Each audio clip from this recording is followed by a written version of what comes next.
الحمدللہ رب العالمین وصلی اللہ علی محمد وآلہ الطاہرین ولعنۃ اللہ علی اعدائہم اجمعین الی قیام یوم الدین وقال سبحانہ وتعالی یا ایھا الذین آمنوا کتب علیکم الصیام کما کتب علی الذین من قبلکم لعلکم تتقون۔ موضوع گفتگو روزے کی شرائط کمال، یعنی وہ امور کہ جن کی وجہ سے روزہ اور زیادہ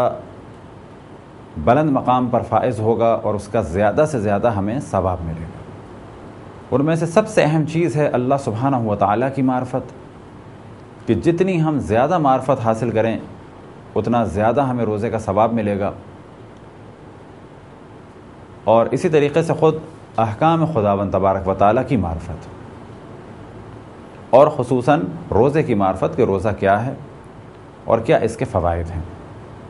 دنیاوی اعتبار سے اور اخروی اعتبار سے، جسمانی اعتبار سے بھی اور روحانی اعتبار سے بھی۔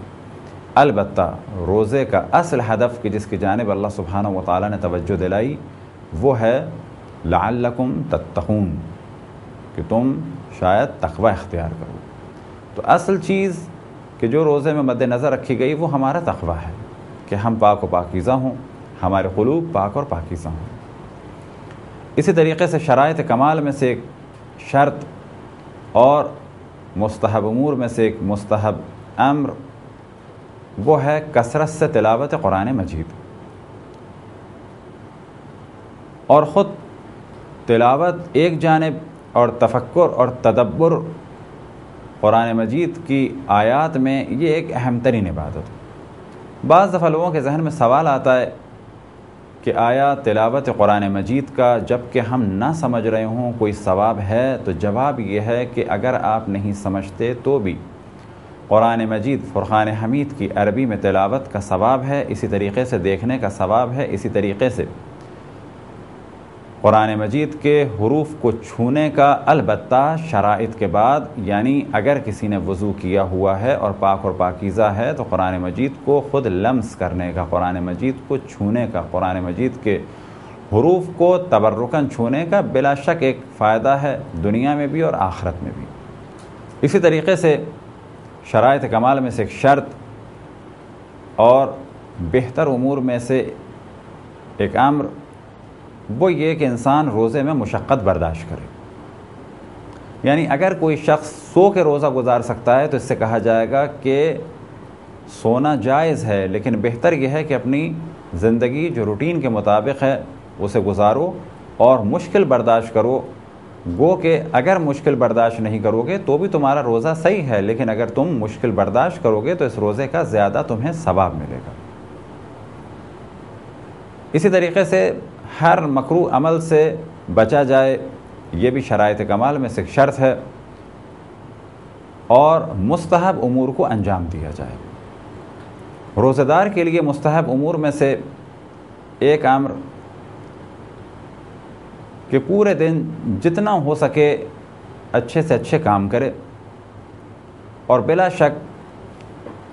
جتنا بھی ممکن ہے حرام کاموں سے اپنے آپ کو بچائے۔ البتہ حرام کام سے بچانا فقط روزہ دار کے لیے واجب نہیں ہے، بلکہ ہر شخص کے لیے واجب ہے کہ اپنے آپ کو حرام سے بچائے اور اگلے مرحلے میں مکروہات سے بچائے، چاہے وہ حرام کسی بھی اعتبار سے ہو، گھریلو اعتبار سے ہو یا معاشرتی اعتبار سے ہو یا سیاسی اعتبار سے ہو۔ کمال یہ ہے کہ روزہ دار کا کہ وہ ہر حرام چیز سے اپنے آپ کو ہر عالم میں بچائے، اور اسی طریقے سے ہر مکروہ سے اور مشکوک سے بھی اپنے آپ کو بچائے۔ مستحب امور میں سے ایک امر ہے اپنے آپ کو خوشبو سے معطر کرنا۔ ایک روایت وسائل الشیعہ میں نقل ہوئی امام جعفر صادق علیہ السلام کے بارے میں، اذا صام طیب بالطیب، کہ جب امام جعفر صادق علیہ السلام روزہ رکھتے تھے تو اپنے آپ کو خوشبو سے معطر فرماتے تھے، اور پھر یہ فرماتے تھے وَيَقُولُ، یعنی پھر یہ فرماتے تھے کہ الطیب تحفۃ الصائم، کہ خوشبو روزہ دار کے لیے تحفہ ہے۔ پس ہر مومن کے لیے بہتر ہے کہ زندگی کے ہر مرحلے میں اپنے آپ کو بدبو سے محفوظ رکھے، اور اگلے مرحلے میں یہ کہ اپنے آپ کو خوشبو سے معطر کرے جو بھی اس کے لیے ممکن ہے، سستی ہو یا مہنگی ہو. یہ خوشبو صابن کے ذریعے سے ہو یا ایک قدیم طریقے سے جو خوشبو حاصل کی جاتی ہے یعنی عطر کے ذریعے سے ہو، یا جدید پرفیوم کے ذریعے سے ہو، الکوہلک ہو یا نان الکوہلک ہو. اس جانب توجہ رہے کہ جو الکوہل پرفیوم میں استعمال ہوتا ہے وہ الکوہل صنعتی ہے، یعنی انڈسٹریل الکوہل، ایتھائل اور میتھائل. یہ دونوں کے دونوں پاک ہیں، چاہے پرفیوم میں استعمال ہوں، چاہے کسی کلر میں استعمال ہوں یا کسی پالش میں استعمال ہوں. گو کے الکوہل کے ایک معنی شراب کے بھی ہیں، لیکن پرفیوم میں جو الکوہل استعمال ہوتا ہے وہ بیئر یا وائن یا کوئی اور چیز استعمال نہیں ہوتی، بلکہ وہ انڈسٹریل الکوہل استعمال ہوتا ہے جس کی تمام اقسام پاک ہیں. مستحب امور میں سے ایک امر روزے دار کے لیے خصوصاً روزے میں اور ہر مومن کے لیے ہر عالم میں وہ یہ کہ اپنی قضا نمازوں کو ادا کرے. وجہ کیا ہے؟ وجہ یہ ہے کہ روزے دار کے لیے مستحب ہے کہ نوافل کو ادا کرے، لیکن اگر کسی کی قضا نمازیں اس پر ہیں تو بہتر یہ ہے کہ یہ اپنی قضا نمازوں کو ادا کرے. ماہ رمضان کی کچھ نوافل ہیں، اس کی جانب بھی توجہ دلائیں. گو کہ اس کا تعلق روزے دار سے نہیں ہے کیونکہ وہ رات کی نمازیں ہیں اور اس وقت روزہ مکمل ہو چکا ہوتا ہے، لیکن عموماً اس کا ذکر کیا جاتا ہے کیونکہ یہ ماہ رمضان کے مستحبات میں سے ہیں. ان نوافل کو ادا کرنے کی جو ترتیب ہے وہ اس طرح سے ہے کہ پہلے مرحلے میں بتاتے چلیں کہ ماہ رمضان کی راتوں میں 1000 رکعت نماز بجا لانا مستحب ہے، یعنی پورے ماہ رمضان میں 1000 رکعت. اور ترتیب اس طرح سے ہوگی کہ پہلے 10 دنوں میں اور دوسرے 10 دنوں میں ہر رات کو 20 رکعت نمازیں پڑھنی ہیں. 8 رکعت مغرب اور عشاء کے درمیان میں. گو کہ یہ کام بعض دفعہ مشکل ہوتا ہے تو یہ رات کو بھی اکٹھی پڑھی جا سکتی ہیں. بس ہر رات ماہ رمضان میں یعنی شروع کی 10 راتوں میں اور پھر شروع کی یا بالفاظ دیگر 20 راتوں میں ہر رات 20 رکعت نماز پڑھنی ہے، اور یہ کل ہو جائیں گی 400، یعنی 10 دنوں کی 200 اور اگلے دنوں کی 200. پھر آخر کے 10 راتوں میں 30 رکعت نماز پڑھنی ہے، یہ ہو جائیں گی 300، 400 اور 300 ہو گئیں 700. ان نمازوں کے علاوہ شب قدر میں مزید نمازیں پڑھی جائیں گی، لہذا 19، 21 اور 23 میں 100 رکعت نماز پڑھنا مستحب ہے. یہ 3 شب قدر کی نمازیں ان کی تعداد ہو جائے گی 300، 700 اور 300 1000. البتہ ان نوافل کی بجائے اگر کسی پر قضا نماز ہے تو بہتر یہ ہے کہ وہ اپنی قضا نمازوں کو ادا کرے. اسے نوافل کا بھی ثواب ملے گا کیونکہ اس کی خواہش تھی نوافل کی، لیکن کیونکہ اس پہ قضا نمازیں تھیں وہ جب ادا ہو جائیں گی تو ان قضا نمازوں کا جو اس پر عذاب تھا یا قضا نمازوں کے بارے میں جو اس سے قبر میں سوال ہوتا اس سے بھی وہ محفوظ ہو جائے گا. مستحبات میں سے ایک مستحب یہ کہ سحری سے کچھ دیر پہلے کھانے پینے کو ترک کر دیا جائے، اور اسی عمل کو فقہ میں اور اتفاق سے اس وقت بھی بعض عرب ممالک میں کہا جاتا ہے امساک، یعنی کھانا پینا سحری سے کچھ دیر پہلے ترک کر دیا جائے. البتہ اس کے ترک کرنے کی وجہ یہ ہے تاکہ یقین ہو جائے کہ ہم نے کھانا پینا چھوڑ دیا تھا اس وقت سے پہلے کہ جس وقت چھوڑ دینا لازم تھا. لہٰذا بعض دفعہ ٹائم ٹیبل میں غلطیاں ہوتی ہیں، بعض دفعہ خود ٹائم میں غلطیاں ہوتی ہیں، اور اسی چیز کو مد نظر رکھتے ہوئے ہمارے یہاں بہتر ہے کہ سحری کھانے کو ترک کر دیا جائے سحری کے آخری وقت سے کچھ دیر پہلے. البتہ اس کی مقدار 2 منٹ ہو یا 4 منٹ ہو یا 10 منٹ ہو یا 15 منٹ ہو، یہ آپ کا اختیار ہے. فقط اتنا کہنا صادق آنا چاہیے کہ ہم نے کھانے پینے کو چھوڑ دیا آخری وقت سے کچھ دیر پہلے.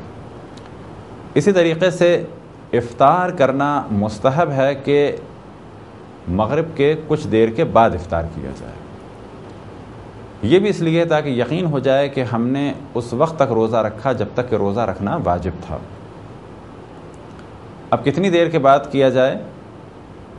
تو پہلا موضوع تو یہ کہ ہمارے ہاں اول غروب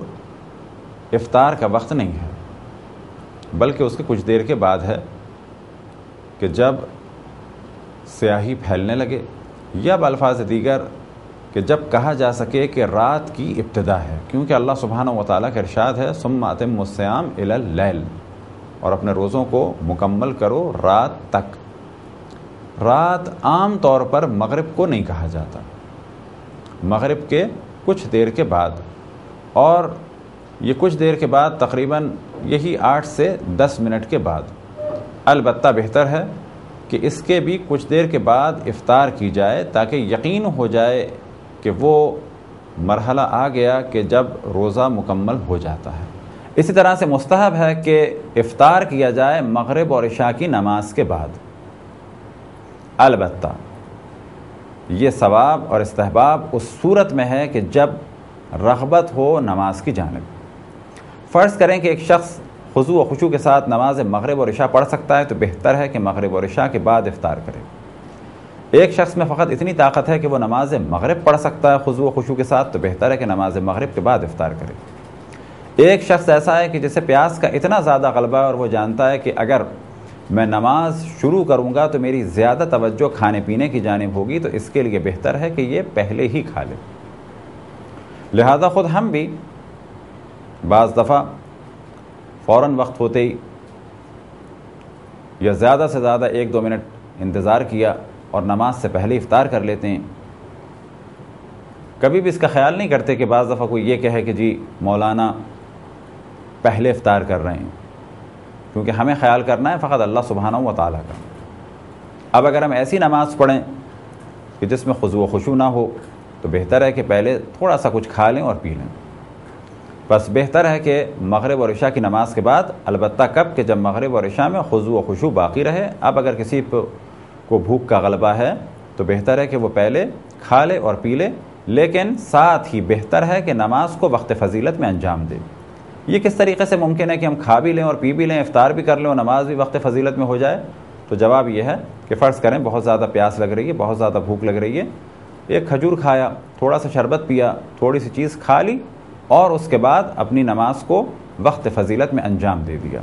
تو یہاں پر افطار بھی ہو گیا اور نماز بھی وقت فضیلت میں مل گئی۔ کیونکہ افطار کے قطعاً یہ معنی نہیں ہے کہ دسترخوان پہ ہم بیٹھیں تو کم سے کم آدھا یا پونا گھنٹہ بیٹھیں تو افطار ہوگا، بلکہ افطار ہم نے کر لیا، نماز پڑھ لی، نماز پڑھ کے دوبارہ واپس آ گئے۔ اسی طرح سے اس جانب بھی توجہ رہے کہ اگر کوئی انتظار کر رہا ہے کھانے کا یعنی افطار کا، تو بہتر یہ ہے کہ ہم اس کے ساتھ افطار کریں، نماز بعد میں پڑھیں۔ بعض جگہ دیکھنے میں آیا ہے کہ مہمان بیٹھے ہوتے ہیں اور میزبان نماز پڑھنے چلے جاتے ہیں، یہ عمل مناسب نہیں ہے۔ اب ممکن ہے کوئی کہے کہ نہیں، اچھا ہے کہ نماز پہلے پڑھی جائے، تو کہا جائے گا آیا اللہ سبحانہ و تعالیٰ نے واجب قرار دیا ہے کہ نماز پہلے پڑھی جائے؟ کہا جائے گا بالکل نہیں۔ آیا روزہ مغرب کے بعد مکمل ہو گیا یا نہیں ہو گیا؟ بالکل مکمل ہو گیا۔ بس جب مکمل ہو گیا تو کیا واجب ہے فوراً نماز پڑھی جائے؟ نہیں، واجب نہیں ہے، بہتر ہے۔ بس اگر بہتر ہے، اللہ سبحانہ و تعالیٰ نے واجب قرار نہیں دی، تو ہم کون ہوتے ہیں کہ اپنے مہمان یا کسی پر یہ واجب قرار دیں کہ پہلے نماز پڑھو؟ لہذا بعض جگہ افطار میں ہم اس جانب توجہ دلاتے ہیں کہ آپ ایک جانب مختصر سی کھانے پینے کی چیزیں بھی رکھ دیں، شربت بھی رکھ دیں، نماز کا بھی اعلان کر دیں بے شک، تاکہ جب تک اذان اور اقامت ہو اس دوران اگر کسی کو پیاس کا غلبہ ہے تو وہ کچھ پی لے، اگر وہ کچھ کھانا چاہ رہا ہے تھوڑا سا کھا لے، جب تک قد قامت الصلاۃ کی ندا بلند ہوگی اس وقت تک اس کی پیاس بجھ چکی ہوگی۔ اب ایک جانب اس کا روزہ بھی مکمل ہو گیا، اس نے افطار بھی کر لیا، اور اب نماز باجماعت پڑھ لے گا۔ یہ کس نے کہا کہ اگر ہم نماز باجماعت رکھیں تو سب کو بھوکا ہی رکھیں؟ بس اس جانب پھر توجہ دلائیں کہ نماز پڑھنا بہتر ہے، البتہ کب کہ جب نماز میں خضوع و خشوع ہو۔ ایک بہت غلط عمل کہ جس کی جانب ہم عام طور پہ ماہ رمضان میں توجہ دلاتے ہیں، وہ یہ کہ عام طور پر آفیسز میں لوگ اگر 1 بجے نماز کا وقت ہے تو 12:30 بجے کام بند کر دیتے ہیں۔ سوال یہ کیا جائے کہ گھر میں بھی اسی طرح سے آدھا گھنٹے اور پونا گھنٹہ پہلے یہ وضو کے لیے تیاری شروع کرتے ہیں، تو جواب ملے گا نہیں، گھر میں تو ایسا نہیں کرتے، بس آفسوں میں کیوں کرتے ہیں لوگ آدھا پونا گھنٹہ ضائع وضو کے لیے؟ یہ کام قطعاً مناسب نہیں ایک مسلمان کے لیے، اور خصوصاً روزہ دار کے لیے۔ اسی طریقے سے نماز اول وقت کی مستحب ہے، بہترین اعمال میں سے ایک عمل یہ ہے کہ نماز کو اول وقت میں انجام دینا، لیکن اس کے لیے کہ جس کی نماز کی وجہ سے کسی کی زندگی ڈسٹرب نہ ہو رہی ہو۔ اب اگر کسی علاقے میں ہم جہاں رہتے ہیں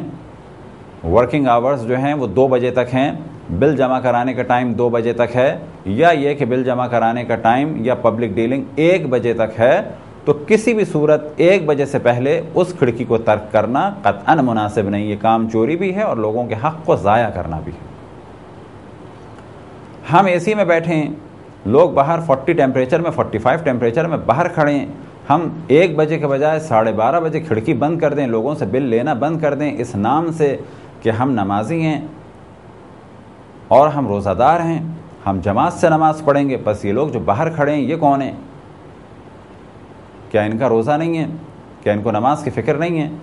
آپ کام کریں پورے 1 بجے تک۔ ممکن ہے کوئی کہے کہ جماعت نکل جائے گی، کیا جماعت سے نماز پڑھنا واجب ہے؟ بالکل واجب نہیں ہے، بہتر ہے، لیکن ہم یہ دیکھ رہے ہیں کہ اگر ہم جماعت سے نماز پڑھیں گے تو یہ 40-50 لوگ کھڑے ہیں، یہ معطل ہو جائیں گے، یہ عورتیں کھڑی ہیں روزے کے عالم میں، ان کی مشکل ہو جائے گی۔ بس کیا کیا جائے؟ بہتر ہے کہ پہلے آپ ان کا کام کریں۔ ظہر کا ٹائم مغرب تک ابھی باقی ہے، اللہ سبحانہ و تعالیٰ نے یہ نہیں کہا کہ فوراً ہی ظہر پڑھی جائے۔ اب اگر کوئی اہل سنت حضرات میں سے تو ان کے یہاں بھی ظہر 1 گھنٹے میں نہیں قضا ہوتی، عصر تک ابھی 2 گھنٹے باقی ہیں، 3 گھنٹے باقی ہیں۔ کس نے کہا کہ آپ فوراً ہی جماعت کے لیے کھڑے ہو جائیں اور کئی 100 افراد بل میں لائن میں لگے ہوں بل جمع کرانے کے لیے؟ تو یہ ایک قطعاً اسلامی ماحول نہیں ہے، جس کو لوگ سمجھتے ہیں کہ یہ اسلامی ماحول ہے، یہ اسلامی ماحول نہیں ہے۔ اسلامی ماحول یہ ہے کہ اگر آپ کا ٹائم 2 بجے تک ہے، آپ 2 بجے تک کام کریں، پھر نماز پڑھیں۔ اب ایسے افراد آفس میں کہ جن کی نماز کی وجہ سے کسی کو پرابلم نہیں ہوتا، وہ بے شک اول وقت میں پڑھیں، اور ان کے لیے بلا شک بہت زیادہ ثواب کا سبب ہوگا۔ یہ مثال کے طور پہ فرض کریں کہ 2 افراد ہیں، دونوں کو کاغذات پہ سائن کرنا ہے، لیکن دونوں کے کاغذات اور سائن میں فرق ہے۔ ایک وہ آفیسر ہے کہ جس کو فقط فائل چیک کر کے سائن کرنا ہے، چاہے یہ ابھی کرے اور چاہے یہ رات کو کرے، یہ سائن کرے یا نہ کرے، اور ابھی کرے یا بعد میں کرے، کسی کی لائف اس فائل کے لیٹ ہونے سے ڈسٹرب نہیں ہوتی، تو یہ تو بلا شک اول وقت میں نماز پڑھے، اس کو بہت ثواب ملے گا۔ لیکن ایسا شخص کہ جو یہ جانتا ہے کہ میں اگر اس وقت سائن نہ کروں، اس وقت اگر نماز میں چلا جاؤں، تو یہ جو اب فرد سامنے کھڑا ہے یہ میری وجہ سے آدھا پونا گھنٹہ بالکل قید ہو جائے گا، تو کہا جائے گا آپ اس کے کام کو انجام دیں، آپ کو اس کا کام کرنے کے یہاں پیسے ملتے ہیں۔ جواب میں یہ یہی بات کہے گا جو عام طور پہ لوگ کہتے ہیں، نماز واجب ہے۔ کہا جائے گا نماز واجب ہے، فرض کریں اس 2 گھنٹے یا 3 گھنٹے میں، یہ 3 گھنٹے کا ٹائم ہے، کس نے آپ سے کہا کہ فوراً نماز پڑھیں آپ؟ پھر کہتے ہیں جواباً پھر کہتے ہیں کہ جی جماعت کا بہت ثواب ہے۔ کس نے آپ سے کہا کہ جماعت میں نماز پڑھیں جبکہ لوگوں کا حق پامال ہو رہا ہے؟ بس نماز اول وقت کی بہترین عبادت، بشرط یہ کہ کسی کا حق ضائع نہ ہو۔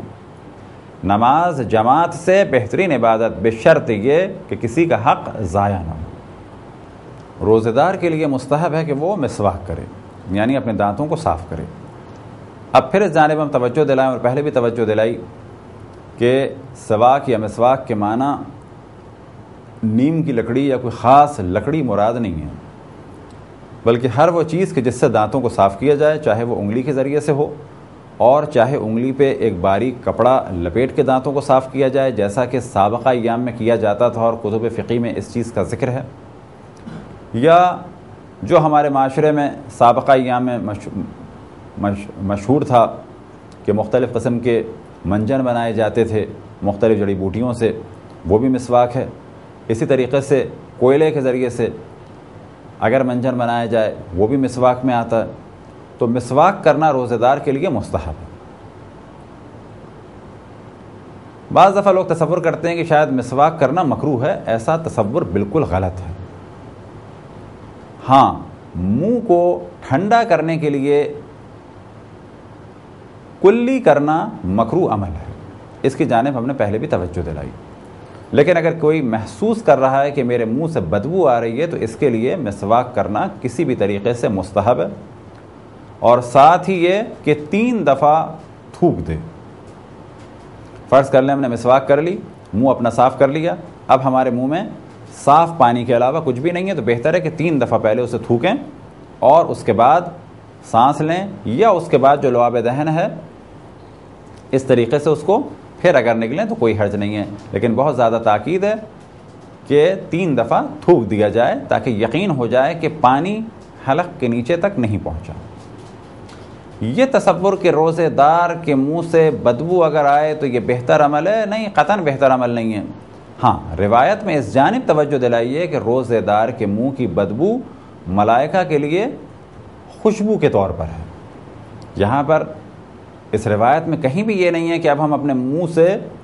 زبردستی جو ہے بدبو کو خارج کریں، بلکہ روایت میں کیا ہے کہ روزے دار بعض دفعہ ایسی حالت میں ہوتا ہے بھوک اور پیاس کی وجہ سے کہ اگر مسواک بھی کر لے تو بھی کچھ دیر کے بعد ایک بو آتی ہے۔ یہ بو کیونکہ اللہ سبحانہ و تعالیٰ کے لیے اس وقت یہ بھوک اور پیاس کو اور شدت کو برداشت کر رہا ہے، تو یہ بو ملائکہ کے لیے خوشبو ہے۔ لیکن اس روایت میں قطعاً بدبو کی تعریف نہیں ہوئی ہے کہ ہم جان بوجھ کے بدبو دار رہیں، بلکہ بہتر ہے کہ ہم مسواک کریں، جس طرح سے عام ایام میں نماز سے پہلے مسواک مستحب ہے، چاہے وہ انگلی کے ذریعے، چاہے وہ لکڑی کے ذریعے، چاہے برش کے ذریعے سے، وہ روزے دار کے لیے وہ مستحب ہے۔ بس شرط یہ ہے کہ وہ پانی اندر نہ جانے دے، جان بوجھ کے پانی اندر نہ لے جائے۔ اسی طریقے سے جب وہ پانی یا سانس لینا چاہے اور اسے معلوم ہے کچھ لعاب دہن اندر جائے گا، 3 دفعہ تھوک دے۔ یہ چند مختصر سے مستحبات بیان ہوئے۔ البتہ سب سے اہم چیز کہ جس کی جانب آخر میں توجہ دلائیں وہ یہ کہ اپنی آنکھوں کو بھی محفوظ رکھیں، اپنے ہاتھوں کو بھی محفوظ رکھیں، اپنی زبان کو بھی محفوظ رکھیں۔ یہ کیفیت نہ ہو کہ روزے سے ہیں رشوت لے رہے ہیں، یہ کیفیت نہ ہو کہ روزے سے ہے کسی کو کھڑا کیا ہوا ہے، یہ کیفیت نہ ہو کہ ہم روزے سے ہیں ایک بہت بڑی لائن کھڑی ہے اس کے کام کو ہم نہیں کر رہے، یہ کیفیت نہ ہو کہ لوگوں کے کام کو ڈیلے کریں، یہ کیفیت نہ ہو کہ ہم آرام کریں اور کسی کو زحمت میں ڈالیں۔ بعض دفعہ گھروں میں یہ دیکھنے میں آتا ہے کہ ہم روزے سے ہیں اور دروازے پہ وہ شخص آیا ہے کہ جس کے ہم مقروض ہیں، فرض کریں کہ دودھ والا آیا ہے، وہ دھوپ میں روزے کے عالم میں کھڑا ہے، اور جو شخص اے سی میں سو رہا ہے اس کے لیے فقط اتنا ہی مشکل ہو جاتا ہے کہ اٹھے اور اپنی جیب سے پیسے نکال کے اسے دے، لہذا وہ کہلوا دیتا ہے کہ بعد میں آنا۔ تو بہت بہتر عمل یہ ہے کہ انسان حقدار کو اس کا حق جلد از جلد دے، جس شخص کی بھی مشکل کو حل کیا جا سکے اتنا بہتر ہے روزے کے عالم میں۔ اسی طرح سے خواتین کی توجہ دلائیں اس عالم میں کہ کام عدل اور انصاف کے ساتھ تقسیم کریں، کسی کے اوپر بوجھ نہ ڈالیں۔ گھر میں اگر کسی کے بہو ہے تو یہ کیفیت نہ ہو کہ ہماری بیٹیاں راتوں کو تلاوت کریں، ہماری بیٹیاں اس کے بعد اسکول چلی جائیں، یا ہماری بیٹیاں کالج و یونیورسٹی چلی جائیں، صبح کا ناشتہ بہو بنائے، بعد میں وہ اپنے بچوں کو دیکھے، پھر ہماری بیٹیاں یونیورسٹی سے واپس آئیں تو وہ سو جائیں، پھر بہویں ہماری افطار بنائیں، پھر ہماری بیٹیاں قرآن کی تلاوت میں مصروف ہو جائیں اور بہویں اس کے بعد برتن دھوئیں۔ اگر ایسا کسی گھر میں سسٹم ہے تو اس سے بھی پرہیز کریں، کیونکہ کسی قسم کا بھی کسی پر بوجھ ڈالنا اور کسی بھی صورت میں کسی پر بھی ظلم، چاہے وہ بیٹی پر ہو اور چاہے وہ بہو پر ہو، نہ اسلام یہ پسند کرتا ہے کہ بیٹی پر بوجھ ڈالا جائے بلا وجہ، اور نہ اسلام یہ پسند کرتا ہے کہ بہو پر ڈالا جائے، اور نہ اسلام یہ پسند کرتا ہے کسی اور پر بوجھ ڈالا جائے۔ اسی طریقے سے مردوں کو توجہ دینی چاہیے کہ اگر بیویاں یا بہنیں کام کر رہی ہیں تو یہ ان کے لیے فضیلت نہیں ہے کہ ان پر آپ بوجھ ڈال دیں اور خود ایک جانب بیٹھ جائیں ٹی وی دیکھنے کے لیے یا تلاوت قرآن سننے کے لیے یا تلاوت قرآن میں مصروف ہو جائیں۔ تلاوت قرآن بہترین عمل ہے، لیکن اگر آپ یہ محسوس کر رہے ہیں کہ ماں یا بہن یا بیوی یا بیٹی کسی پر بھی بوجھ ہے تو زیادہ بہتر عمل یہ ہے کہ اس بوجھ کو ختم کریں اور جتنا ہاتھ بٹا سکیں ہاتھ بٹائیں، اس کے بعد نوافل میں اور تلاوت میں مصروف ہوں۔ ماہ رمضان میں کئی جگہ خواتین کے دروس میں ہم نے اس جانب توجہ دلائی کہ آپ